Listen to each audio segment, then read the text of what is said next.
Imagine being summoned somewhere not to be promoted, not to be honored, but to be destroyed in front of the most powerful people in the city.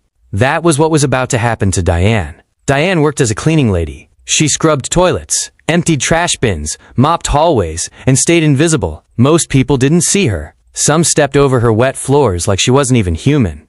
To many of them, she was just part of the background, like the furniture or the walls. So when the summons came, it felt cold, final, like a death sentence. It was a mandatory appearance before the full board of directors at Megacorp headquarters, the most powerful executive body in the building. But what Diane did not know was that this summons carried more than just her termination. It was not justice, it was a public execution.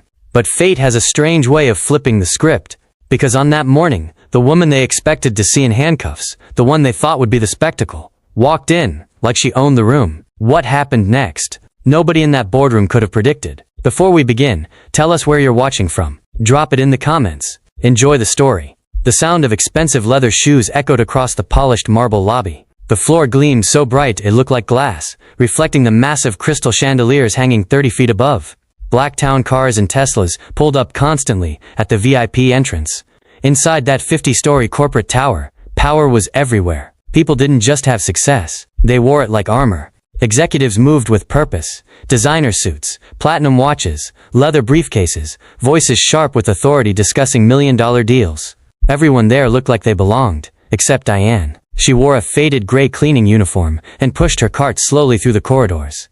Her head was often down, but her posture stayed proud. She was 47 years old. Her hands told her entire story, scarred from hard work, steady from discipline, strong from survival. She knew every corner of that building, every conference room, every executive bathroom, every hidden corridor. And something else. She knew their secrets. People love to talk when they think nobody important is listening. And Diane had learned one truth long ago. When you're invisible, you see everything.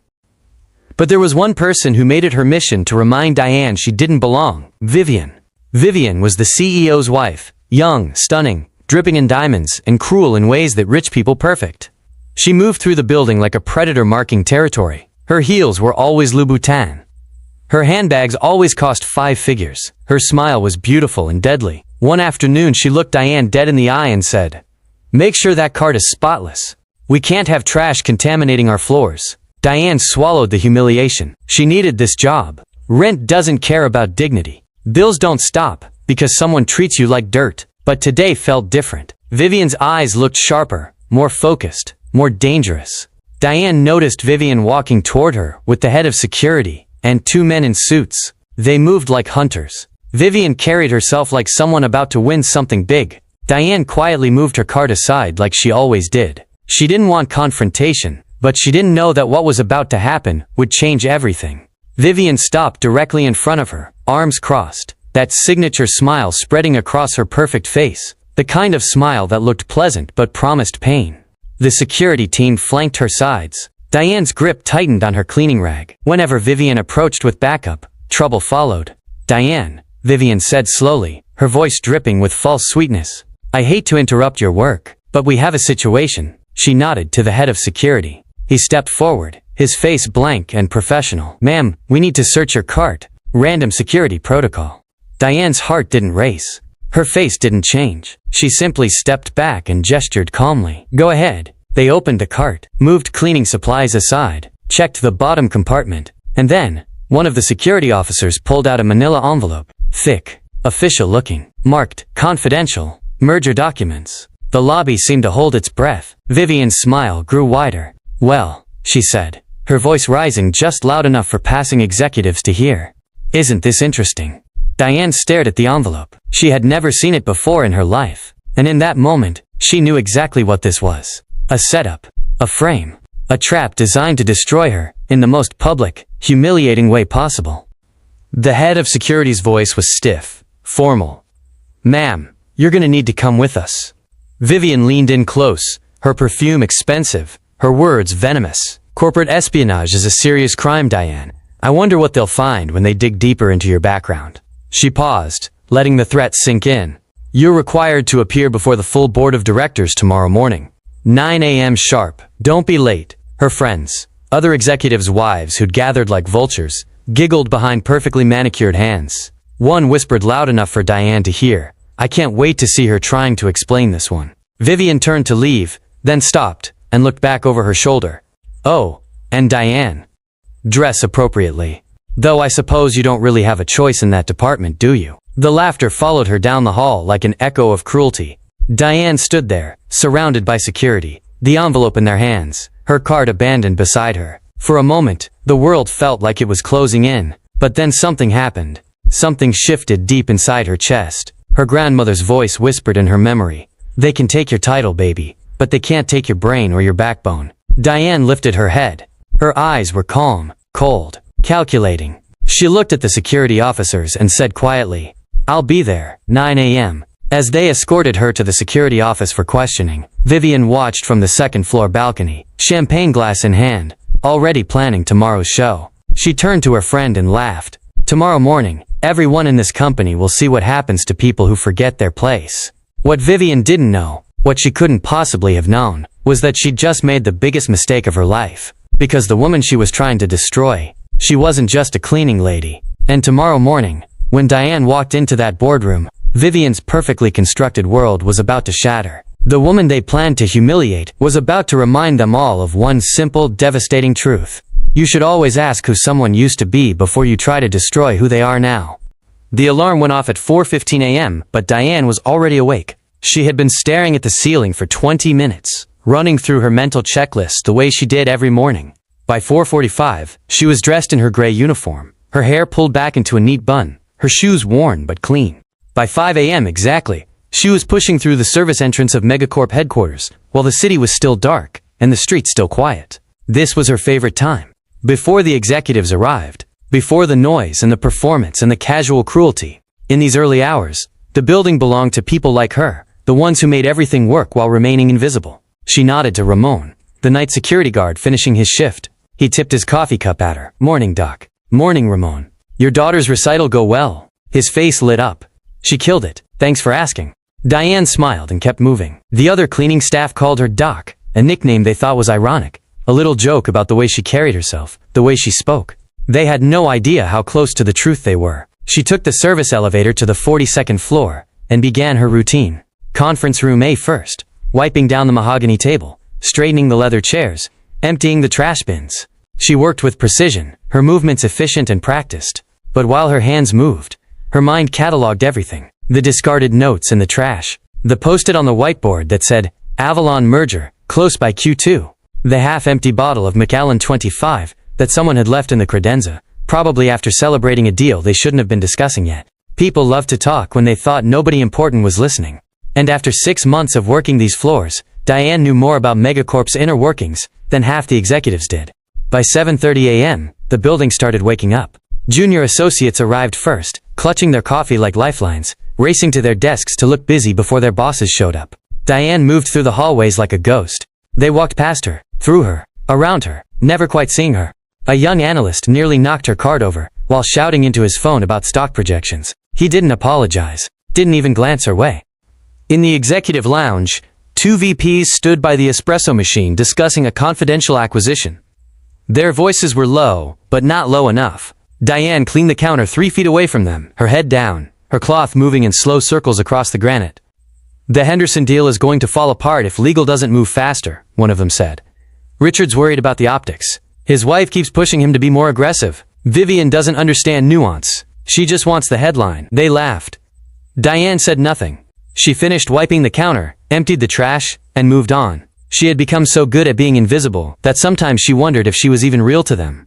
Just part of the building, like the walls or the floors or the expensive art they walked past without noticing. But there was one person who always seemed to notice her. Vivian Wellington. At 9:15 a.m., Diane was cleaning the corridor outside the executive suite when she heard the unmistakable click of Louboutin heels. She didn't need to look up to know who it was. Vivian had a particular rhythm to her walk, sharp, fast, aggressive. The sound of someone who wanted you to know she was coming. Diane kept her head down and continued wiping the baseboards. Professional. Invisible. The footsteps stopped, directly behind her. "Still here, I see." Diane straightened slowly and turned. Vivian stood there in a cream Chanel suit, her arms crossed, her expression somewhere between boredom and contempt. Behind her, 2 of her friends, wives of other executives, watched with poorly concealed amusement. "Yes, ma'am," Diane said quietly. "Just finishing this section." Vivian's eyes traveled over Diane's uniform, her cart, her worn shoes. The inspection was deliberate, designed to make her feel small. Then Vivian reached for the coffee cup in her friend's hand, took it, and without breaking eye contact, tilted it slowly. The dark liquid splashed across the floor Diane had just cleaned. The porcelain cup clattered on the marble. "Oops," Vivian said, her smile cold and bright. "Looks like you missed a spot." Her friends giggled. One of them whispered something Diane couldn't quite hear, and they laughed louder. Diane's jaw tightened, but her face remained calm. She bent down, pulled a rag from her cart, and began wiping up the spill without a word. Vivian crouched slightly, bringing her face closer to Diane's level. Her perfume was expensive and overwhelming. "You know what I love about people like you," she said softly, so only Diane could hear. "You know your place. You don't reach. You don't pretend. You just clean up other people's messes." She stood back up, smoothing her skirt. "It's almost admirable." Then she walked away, her friends trailing behind her like an entourage, their laughter echoing down the hallway. Diane stayed on her knees for a moment, staring at the coffee-stained floor. Her hands didn't shake, her breathing stayed even, but something flickered behind her eyes, something cold, and calculating, and patient. She finished cleaning the spill, wrung out the rag, and stood. As she pushed her car toward the service elevator, she passed a mirror in the hallway, and caught her own reflection. For just a second, she didn't see the cleaning lady in the gray uniform. She saw someone else. Someone from a long time ago. Someone Vivian Wellington had no idea existed. 3 days before the frame-up, Vivian Wellington sat in the head of security's office with the door closed. Marcus Chen, a former police detective who prided himself on running a tight ship, looked uncomfortable as Vivian leaned against his desk. "I need you to do something for me," she said, her voice low and sweet. "Random security searches. You do them quarterly, right?" "Yes, ma'am. Standard protocol." "I want one conducted this Thursday, afternoon shift, and I want you to start with the cleaning staff." She smiled, specifically the woman who works the executive floors. "Diane Morrison." Marcus shifted in his chair. "Mrs. Wellington, random searches are supposed to be random." "I know." She placed an envelope on his desk. Inside was a check with more zeros than he made in 6 months. "Consider this a donation to your daughter's college fund. Thursday, 2 p.m. Don't disappoint me." He stared at the envelope for a long moment.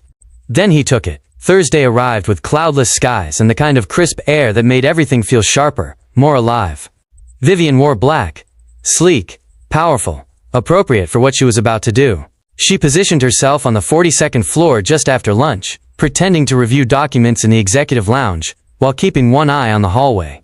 Diane appeared at 1:45 p.m., pushing her cart toward the supply closet to refill cleaning solutions. Vivian watched her disappear inside, then moved quickly. She pulled the manila envelope from her handbag, the one marked confidential, Avalon merger documents, and walked calmly to Diane's abandoned cart.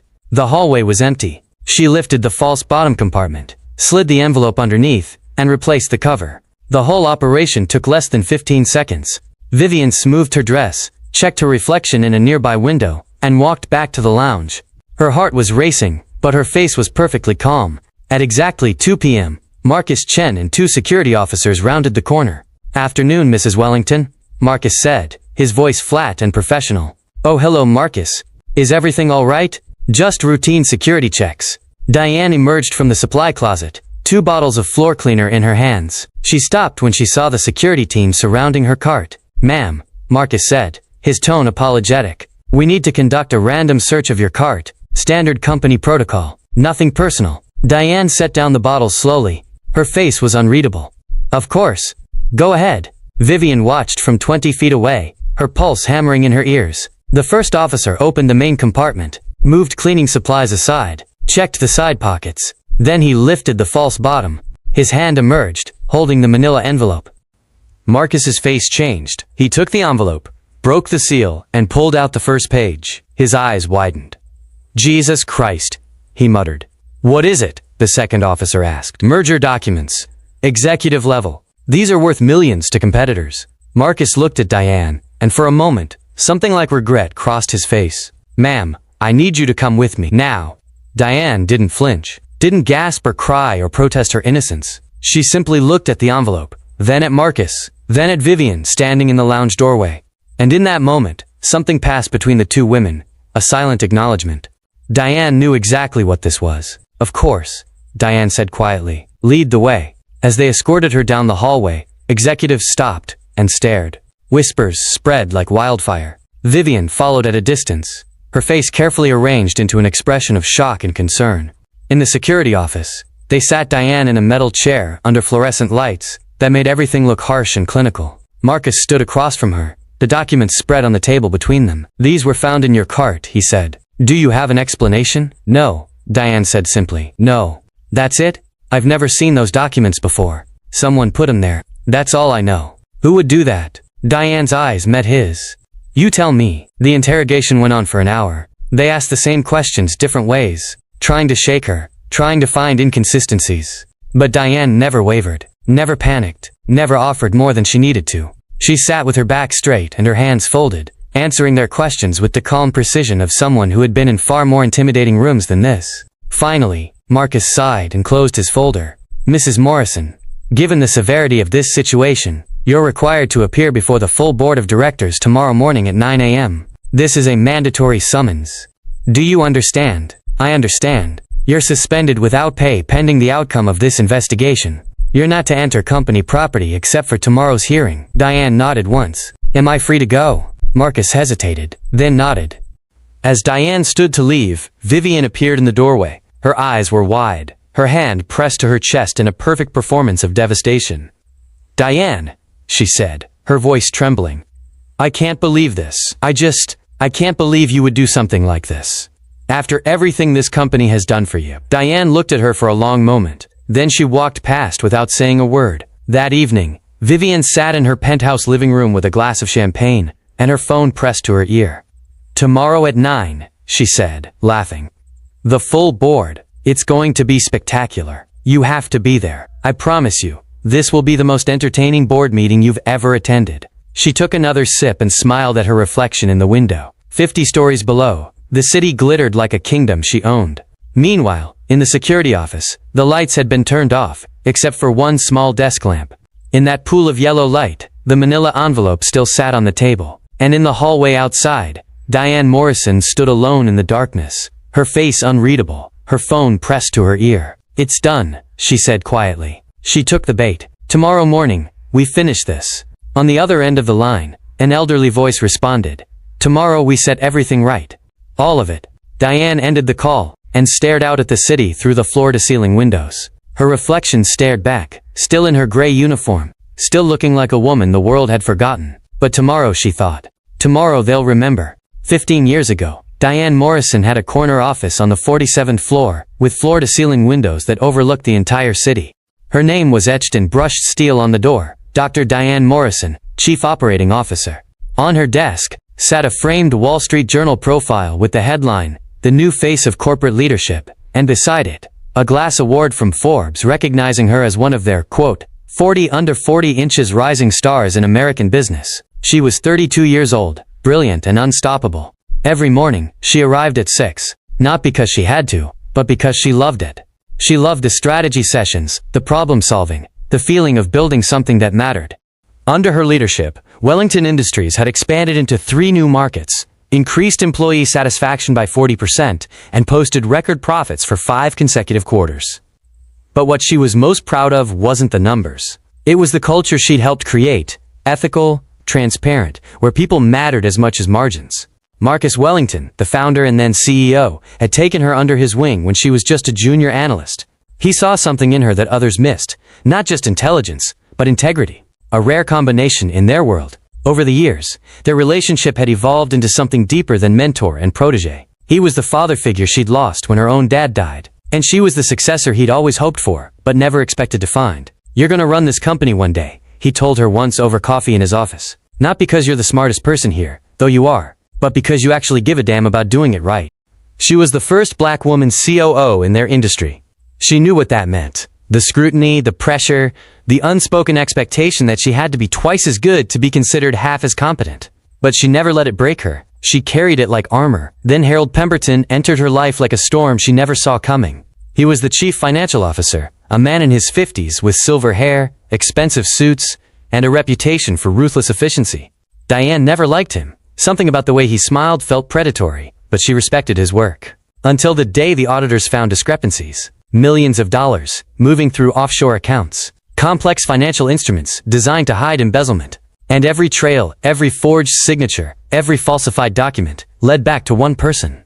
Diane Morrison. She was in a strategy meeting when the FBI arrived. They walked into the conference room with badges and warrants, and everyone went silent. Dr. Morrison, you need to come with us. She remembered the walk through the building, past colleagues who wouldn't meet her eyes, past assistants who whispered behind their hands. She remembered Marcus standing in his office doorway, his face pale and stricken, unable to say a word. Harold Pemberton had built the perfect trap. He'd used her digital signature on documents she never signed, created email chains she never sent, built a money trail that appeared to flow directly into accounts bearing her name, accounts she'd never opened.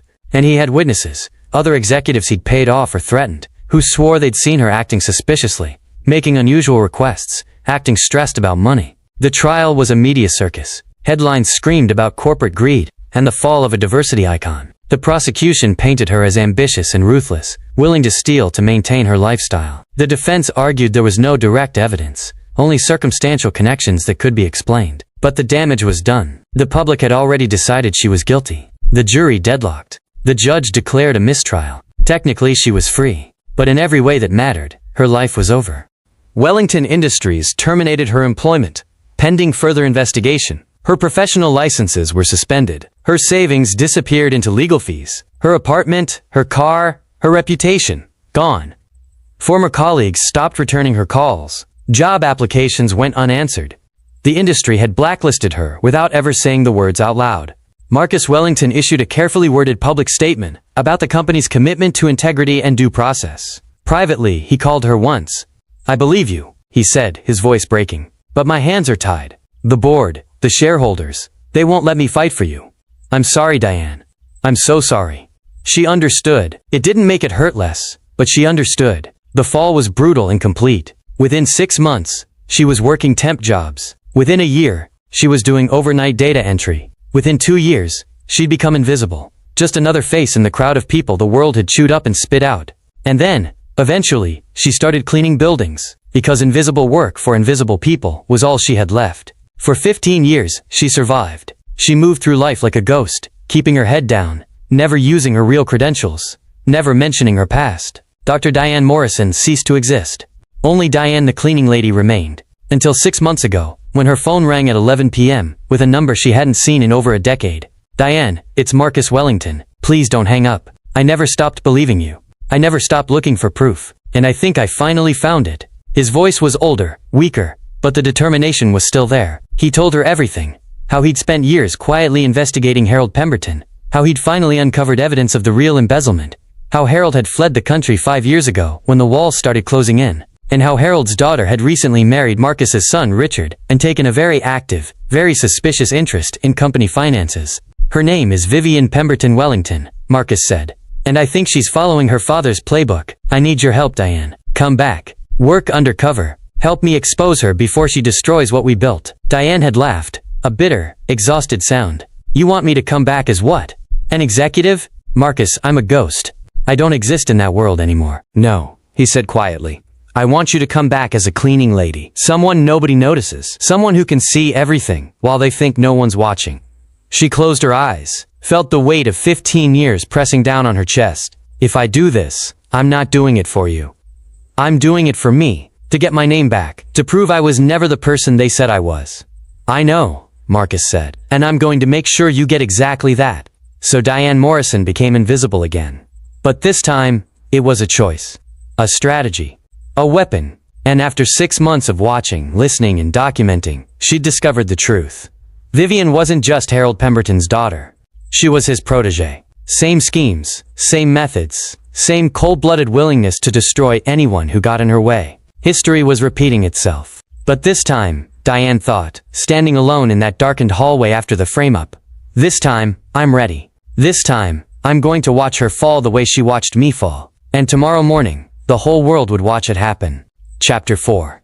Diane's apartment was small and sparse, a studio in a building where the elevator worked half the time, and the walls were thin enough to hear every argument, every crying baby, every life being lived too loud because there wasn't enough space to contain it. She sat on the edge of her bed in the dim light of a single lamp, still wearing her gray uniform, her hands folded in her lap. The frame-up had gone exactly as Marcus predicted. Vivian had taken the bait perfectly. which meant tomorrow morning, everything would change. She reached for her phone and dialed the number she'd memorized 6 months ago. He answered on the first ring. "It's done," Diane said quietly. She took the bait. "It's time." Marcus Wellington's voice was steady, but she could hear the emotion beneath it. "Tomorrow we set this right. All of it. Not just what she did to you this week. What her father did 15 years ago. Everything. Are you sure you're ready for this?" Diane asked. "She's your daughter-in-law. Your son's wife." There was a long pause. Richard deserves to know the truth. This company deserves to know the truth. And you, Diane, you deserve your life back. His voice cracked slightly. "I should have fought harder for you 15 years ago. I won't make that mistake again." "Tomorrow then," Diane said. "Tomorrow." She ended the call and sat in the silence for a moment. Then she stood and walked to her closet.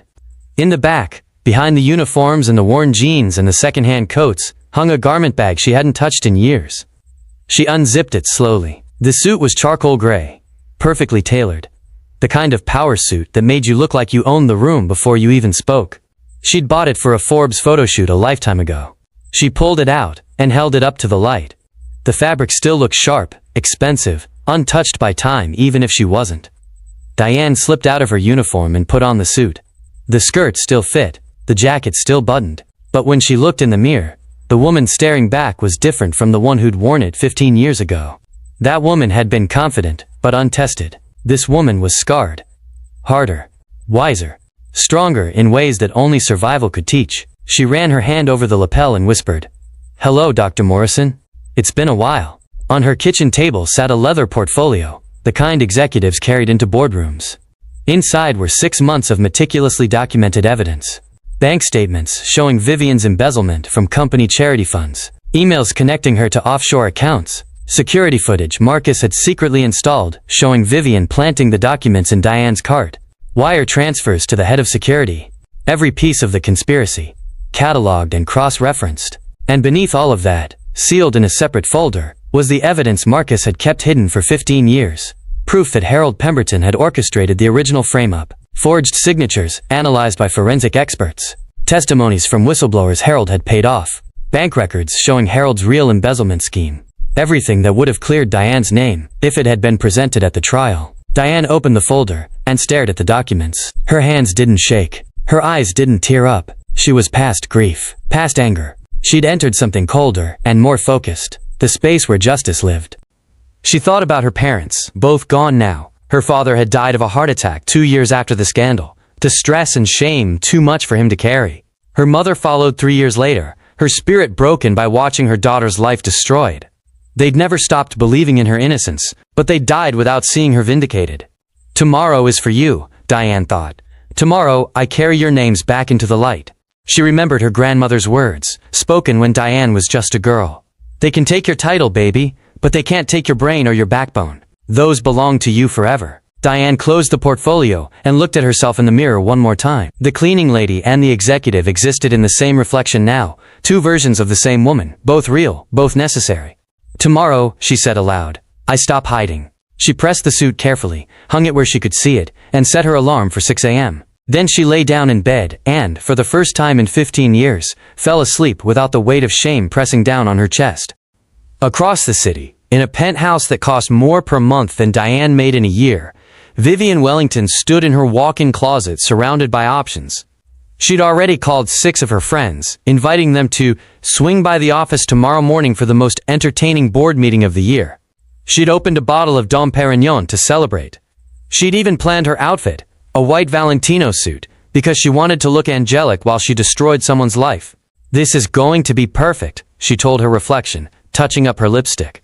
Tomorrow everyone sees what happens when people forget their place. Tomorrow that woman learns who really has power in this world. She raised her champagne glass to herself and smiled. The night deepened. The city lights glittered like scattered diamonds. And slowly, inevitably, dawn began to break over the skyline.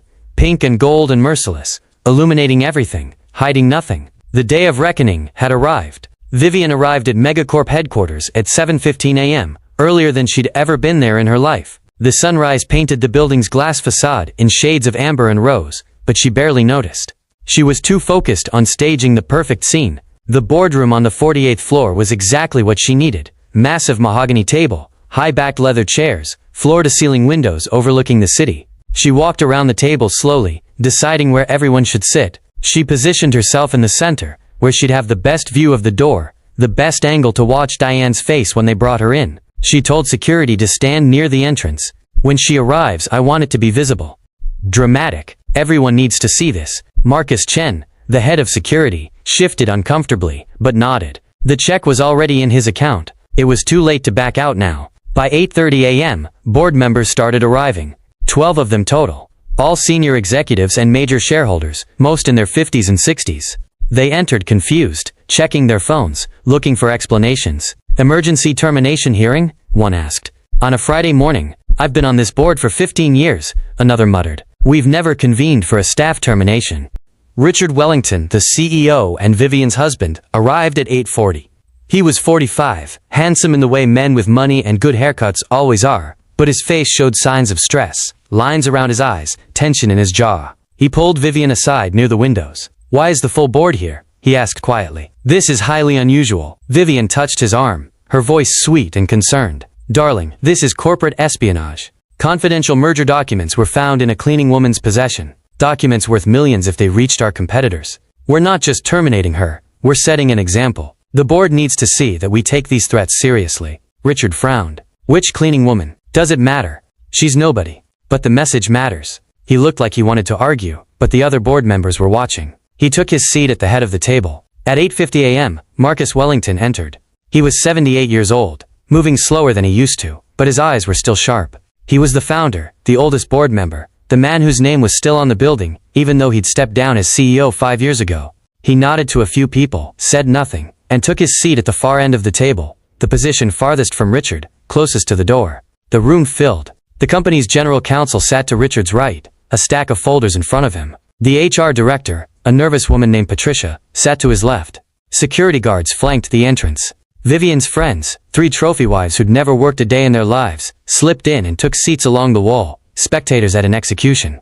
By 8:55 a.m., every seat was filled. The atmosphere was tense, uncertain. People whispered to each other, trying to piece together what was happening. Vivian sat in the center of one side of the table, perfectly positioned, her white Valentino suit practically glowing in the morning light. She looked like an angel. She felt like a god. She should be here any minute, Vivian said to the woman next to her, checking her phone. In handcuffs, I imagine. The FBI might even be involved. At 8:57 a.m., Richard cleared his throat. We're still waiting for the subject of this hearing to arrive. Yes, Vivian said. Patience, darling. Good things come to those who wait. 8:58 a.m. The whispers grew louder. People checked their watches, shifted in their seats. Security stood rigid by the door. 8:59 a.m. Every eye turned toward the entrance. The room went quiet. Even the whispers died. There was only the sound of breathing and the distant hum of the city below. Vivian's phone buzzed. A text from one of her friends. This is already amazing. She smiled and looked at the door, anticipation coursing through her veins. Then, at exactly 9 a.m., Marcus Wellington stood. His chair scraped loudly against the floor. Every head turned toward him. Before we begin, he said, his voice carrying across the room with surprising strength. I have an announcement. Richard frowned. Father, this isn't the time. It's exactly the time, Marcus interrupted. His eyes swept across the board, landing on each member for just a second. Then he looked at Vivian, and something in his expression made her stomach tighten. Ladies and gentlemen, Marcus said slowly, clearly, allow me to introduce our newest board member. Vivian's smile faltered.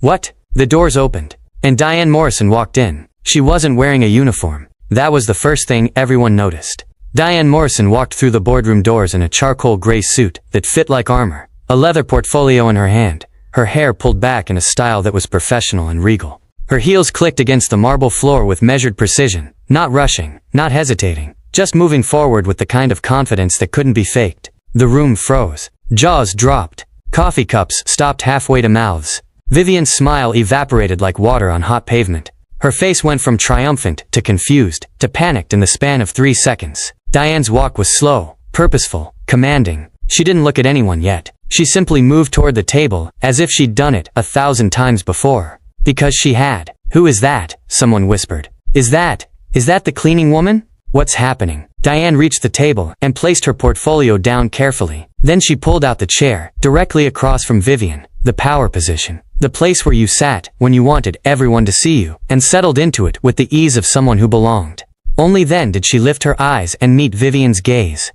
Marcus Wellington remained standing. Ladies and gentlemen, this is Dr. Diane Morrison. Some of you may remember her. She was the chief operating officer of this company 15 years ago. The room erupted in whispers, gasps. A few of the older board members leaned forward, squinting, recognition dawning on their faces. Morrison. Wait, wasn't she? This scandal. Oh my God, I remember. I thought she was. Vivian found her voice, high and sharp. This is absurd. She's a thief. She was just caught yesterday stealing confidential documents. I stole nothing, Diane said. Her voice was calm, quiet, but it cut through the room like a blade. But you did. She opened her portfolio. The sound of papers sliding across the mahogany table was the only noise in the room. Diane placed a document in front of Richard Wellington first, then the general counsel, then each board member in turn. Bank statements, Diane said, her tone conversational, almost clinical, showing systematic embezzlement from company charity funds over the past 18 months. $3.2 million funneled through offshore accounts registered in the Cayman Islands. Vivian's face went pale. Those are forgeries. Diane slid another set of documents across the table. Email correspondence between Mrs. Wellington and the head of security, arranging what she called a, quote, a random search of my cleaning cart. She paused. Random. Except she paid him $50,000 to make sure it happened at exactly 2 p.m. yesterday. Marcus Chen, standing by the door, looked like he wanted the floor to swallow him whole. And finally, Diane said, pulling out a tablet and pressing play. Security footage. The screen filled with a video timestamp. Thursday, 1:47 p.m. The hallway outside the supply closet. Crystal clear footage showing Vivian approaching Diane's abandoned cart, looking around to make sure she was alone, then lifting the false bottom and sliding in a manila envelope. The entire sequence took 14 seconds. The room was silent, except for the audio from the video. Vivian's heels clicking, the rustle of paper, the soft click of the compartment closing. When the video ended, no one spoke. No one moved. Vivian's face had drained of all color. Her mouth opened and closed, but no sound came out. Richard Wellington stared at his wife like he'd never seen her before. Vivian, he said slowly. What is this? Vivian's hands were shaking. She's lying. It's fabricated. She's trying to... Your wife, Diane said, looking directly at Richard, is Harold Pemberton's daughter. The room went completely still. Richard's face went blank with shock. What? Harold Pemberton, Marcus Wellington said, his voice heavy with old pain. The man who framed Diane 15 years ago. The man who embezzled $30 million from this company and made it look like Diane was responsible. He fled the country 5 years ago when we finally gathered enough evidence to prosecute him. He looked at Vivian.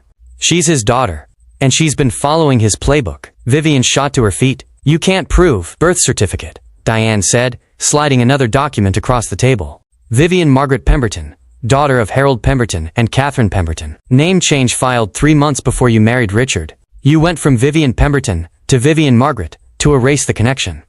Richard stared at the document. His hands were trembling. You told me your father was dead. He might as well be, Vivian spat. He's in hiding because these people destroyed him. He destroyed himself, Marcus said. And he destroyed Diane's life in the process. Now you're trying to finish what he started. Diane leaned forward slightly. The documents you planted in my cart yesterday? They were fake. Marked. Part of an FBI sting operation we've been running for the past 6 months. She paused. The moment your security team found them, you committed federal crimes, evidence tampering, conspiracy, fraud. Vivian's breathing was rapid now, panicked. She looked around the room like a trapped animal. Richard, please. You have to believe me. I was trying to protect the company. She's dangerous. The only danger in this room, Diane said quietly, is you. The boardroom exploded. Voices overlapped. Questions, accusations, demands for explanation. Board members stood from their seats, papers scattering. The general counsel was already on his phone. The HR director looked like she might faint. Marcus Wellington raised his hand, and somehow, the room quieted. I owe you all an explanation, he said. 15 years ago, I made the worst mistake of my professional life. I let political pressure and fear force me to abandon someone I knew was innocent. Dr. Morrison was framed by Harold Pemberton, and I didn't fight hard enough to prove it. I've spent the last 15 years trying to make it right. He looked at Diane, his eyes wet. 6 months ago, I brought her back, undercover, as cleaning staff, to help me investigate suspicions I had about my daughter-in-law. What we discovered was worse than I imagined. Vivian wasn't just embezzling. She was preparing to frame Dr. Morrison again, using the exact same playbook her father used. The documents you saw in the video, Diane added, the ones Vivian planted, they were fabricated by the FBI, marked with digital watermarks. The moment she put them in my cart, she committed federal crimes. Vivian's face twisted with rage and desperation. She pointed at Diane with a shaking finger. You think they'll believe you? A disgraced criminal who's been cleaning toilets for 15 years? You're nothing. I'm not disgraced, Diane said, her voice cutting through Vivian's hysteria. I was framed. There's a difference. She stood slowly, her hands resting on the table. The room fell silent again. For 15 years, I lived with shame that wasn't mine to carry. I let powerful people take my career, my reputation, my identity. But here's what they couldn't take. Who I am when no one's watching. My integrity. My intelligence. My character. She looked around the room. Positions can be stolen. Titles can be stripped away. But character? That's something you carry inside you. And no amount of money or power can take it from you. Her eyes locked on Vivian. You tried to destroy me because you thought I was weak. Because you thought invisibility meant powerless. But you forgot something. When you're invisible, you see everything. And I've been watching you for 6 months. Richard Wellington sat frozen, staring at his wife like she was a stranger. Then he spoke, his voice hollow. I want a divorce. Immediately. He looked at the general counsel. File the papers today. I want her out of my life and out of this company. Vivian lunged toward him. But before she could reach him, the boardroom doors opened. 2 FBI agents entered, badges visible, expressions professional and cold. Vivian Pemberton Wellington, one of them said. You're under arrest for embezzlement, conspiracy to commit fraud, evidence tampering, and obstruction of justice. Vivian's scream was raw, animal. No, you can't. Richard, please, don't do this. But Richard had already turned away. The agents read her rights while securing handcuffs around her wrists. The same handcuffs she'd imagined on Diane just hours earlier. Security escorted her toward the door. She thrashed, screamed, hurled accusations and threats. You'll regret this. All of you. My lawyers will. The door closed. Her voice faded. And then there was silence. One of the older board members, a man in his 70s, stood and walked over to Diane. Dr. Morrison, I remember when you worked here. You were brilliant. What happened to you was an injustice. I'm ashamed we didn't fight harder for you. Others followed. One by one, board members approached, offering apologies, expressing regret, remembering her work. Some had tears in their eyes. Marcus Wellington walked around the table and pulled Diane into an embrace. I always knew, he whispered. I'm sorry it took so long. Diane held him tightly. It's okay. We made it right. Richard cleared his throat. Dr. Morrison, on behalf of this board and this company, I'd like to formally offer you the position of Chief Compliance Officer, effective immediately. We need someone with your integrity to make sure nothing like this ever happens again. Diane looked at him for a long moment, then nodded. I accept. The room erupted in applause. 6 months later, Diane sat in her new office on the 47th floor, the same floor where she'd worked 15 years ago, but a different suite. The windows overlooked the city she'd once thought she'd lost forever. Her desk was clean, organized, powerful. On it sat a single framed photograph, herself in her gray cleaning uniform, pushing her cart. Beneath the photo, a small brass plaque read, Remember where you've been. She'd implemented sweeping reforms, whistleblower protection policies, mandatory ethics training, respect and dignity standards for all employees regardless of position. The company was different now. Better. That morning, she'd passed the cleaning staff in the hallway and stopped to speak to each one by name, asked about their families, thanked them for their work, saw them.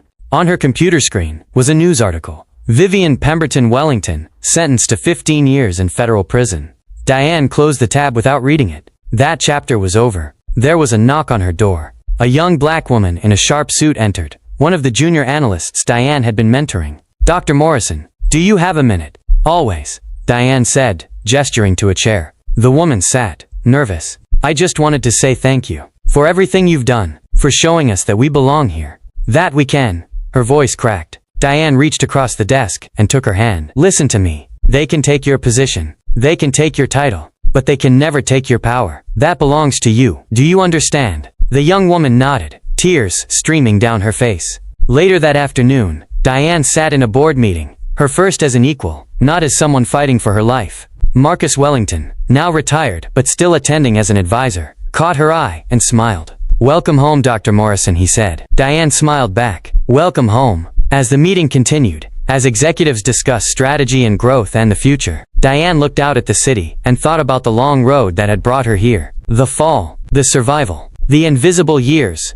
the frame-up, the reckoning, and she realized something that made her smile. They thought they could erase me. They thought making me invisible would make me disappear. But instead, they reminded me who I really am. They gave me something they never intended: perspective, strength, purpose. I'm not the woman I was 15 years ago. I'm better.